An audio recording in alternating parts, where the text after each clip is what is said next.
Football একটা খেলা, কিন্তু তাদের জন্য এটা একটা বিলিয়ন ডলারের ব্যবসা। রোনালদো, মেসি, নেইমার, এমবাপ্পে শুধু মাঠে নয়, ব্যাংক অ্যাকাউন্টেও তারা গোল দিয়ে চলছে।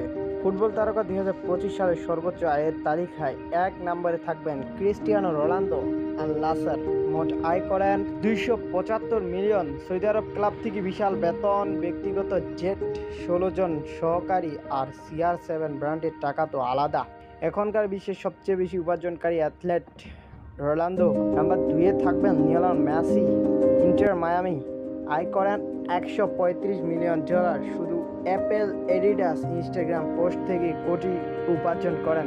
আমেরিকায় খেলেও প্রমাণ করে দিচ্ছেন। নাম্বার 3-এ থাকবেন নেইমার জুনিয়র। তবে নেইমার জুনিয়র এখন কম দামি হলেও আল হেলালে ছিল তার দাম অনেক বেশি। তখনকার সময়ে নেইমারের দাম ছিল 115 মিলিয়ন। একটা ম্যাচ খেললেই $5 লক্ষ বোনাস পেতেন। Private helicopter, gaming computer, fashion brand. Neymar শুধু খেলোয়াড়ই না, এটা একটা ব্র্যান্ড।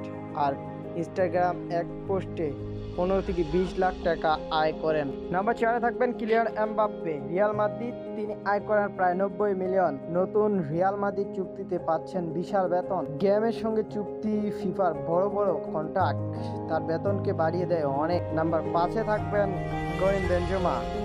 করিম বেনজেমা আয় করেন 104 মিলিয়ন। সৌদি আরব খেলে প্রমাণ করছেন বয়স শুধু সংখ্যা। ক্লাবের বেতন পাচ্ছেন কোটি কোটি টাকা। চমকপ্রদ বিষয় হচ্ছে রোনালদো প্রতি 10 সেকেন্ডে আয় করেন 1000 টাকা। নেইমার বোনাস এত বেশি যে শুধু গোল করলেই বাড়ি কিনতে পারবেন। মেসি অ্যাপেল চুক্তি পুরো MLS-কে বদলে দিচ্ছে। এমবাপ্পে এখনকার সবচেয়ে বেশি দামি তরুণ ফুটবলার। এই তারকা শুধু গোল দিয়ে নয়, টাকা দিয়েও শীর্ষে। আপনি কার আয় দেখে সবচেয়ে বেশি অবাক হলেন? কমেন্টে জানিয়ে দিন।